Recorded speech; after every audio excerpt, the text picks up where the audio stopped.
Intermediate board వ్యవస్థను తప్పుదోవ పట్టించి విద్యార్థుల జీవితాలతో ఉన్నతాధికారులు చెలగాటమాడుతున్నారని టీపీజేఏసీ రాష్ట్ర అధ్యక్షుడు గౌరీ సతీష్ ఆవేదన వ్యక్తం చేశారు. హైదరాబాద్ సుందర విజ్ఞాన కేంద్రంలో ప్రత్యేక సమావేశం ఏర్పాటు చేశారు. 4 లక్షల మంది విద్యార్థులకు ఇంటర్ ప్రాక్టికల్ పరీక్ష ఉండగా ఇప్పటి వరకు ఇంటర్ బోర్డు హాల్ టికెట్లు కేటాయించకపోవడం ఏంటని ప్రభుత్వాన్ని ప్రశ్నించారు. సీఎంఓ అధికారులు లేనిపోని విధానాలను తీసుకొచ్చి కాలేజీల్లో ల్యాబ్లో సీసీ కెమెరాలు ఏర్పాటు చేయాలనడం విడ్డూరమన్నారు.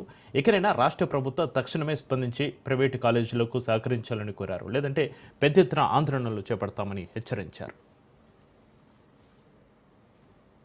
తెలంగాణ రాష్ట్రంలో ఉన్నటువంటి ప్రైవేట్ జూనియర్ కళాశాల యాజమాన్య సంఘం తరపున గౌరవ ముఖ్యమంత్రి గారికి మాకు జనవరి 15, 2025 రోజున 207 జూనియర్ కళాశాలలకు పెద్ద ఉపశమనం కల్పించినందుకు వారికి తెలంగాణ ప్రైవేట్ జూనియర్ కళాశాల సంఘం తరపున హృదయపూర్వకమైనటువంటి ధన్యవాదాలు తెలుపుతా ఉన్నాం. దాంతో పాటుగా ఏదైతే జీవో వచ్చినటువంటి సంతోషాన్ని లేకుండా మమ్మల్ని ప్రభుత్వం పైన మీరు పోరాటం చేయండి అని చెప్పి ప్రేరేపించే విధంగా నిర్ణయం తీసుకున్నటువంటి బోర్డు సెక్రటరీ గారు, అదే రకంగా ఐఏఎస్ ఉన్నతాధికారి అయినటువంటి ఒకరికి ప్రభుత్వం పట్ల వారికి ఉన్నటువంటి బాధ్యతా రాహిత్యాన్ని గౌరవ ముఖ్యమంత్రి గారు దయచేసి గ్రహించాలని చెప్పి కూడా ఒకసారి విజ్ఞప్తి చేస్తా ఉన్నాను. ఎందుకు అనంటే తెలంగాణ రాష్ట్రంలో నిరుద్యోగ పట్టభద్రులు ఏర్పాటు చేసుకున్నటువంటి కళాశాలలు ఏవైతే ఉన్నాయో 207 కళాశాలలకు ఈ ప్రజా ప్రభుత్వం అవకాశం కల్పించినప్పటికీ